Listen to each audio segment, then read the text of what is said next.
Germany மற்றும் Italy அமெரிக்காவுக்கு எதிராக போர் அறிவித்தன. 1941 டிசம்பர் 11 என்பது இரண்டாம் உலகப் போரின் மிக முக்கியமான நாளாக கருதப்படுகிறது. அந்த நாள் ஜெர்மனி மற்றும் இத்தாலி அமெரிக்காவுக்கு அதிகாரப்பூர்வமாக போர் அறிவிப்பு செய்தன.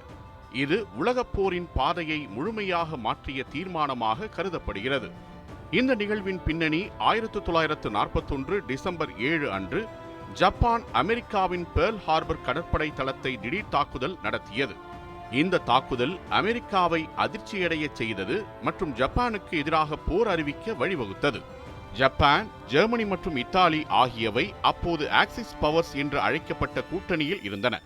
எனவே அமெரிக்கா ஜப்பானுக்கு எதிராக போரில் இறங்கியது தெரிந்ததும் ஜெர்மனி மற்றும் இத்தாலி தங்களுடைய கூட்டணிக்கு ஆதரவாக அமெரிக்காவுக்கு எதிராக போர் அறிவித்தன. ஜெர்மனி மற்றும் இத்தாலி ஆகிய நாடுகள் அமெரிக்காவை அச்சுறுத்தி உலகப் போரில் தங்களது செல்வாக்கை பெருக்க நினைத்தன. ஆனால் இந்த முடிவு எதிர்மாறாக செயல்பட்டு அமெரிக்காவை உண்மையான பெரிய சக்தியாக போரில் ஈடுபடுத்தியது. அமெரிக்காவின் பிரவேசம் அலைட் பவர்ஸ் கூட்டணியின் வலிமையை பெருமளவில் உயர்த்தியது. தொழில்நுட்பம், ஆயுதங்கள், பொருளாதார வலிமை ஆகியவை அலைட் அணிக்கு பெரிய ஆதரவாக அமைந்தன. இந்த போர் அறிவிப்பும் அதன் விளைவாக அமெரிக்கா உலகப் போரில் முழு வேகத்தில் கலந்து கொண்டதும் இறுதியில் ஆக்சிஸ் பவர்ஸ் தோல்வியடைவதற்கான முக்கிய காரணங்களில் ஒன்றாக அமைந்தது.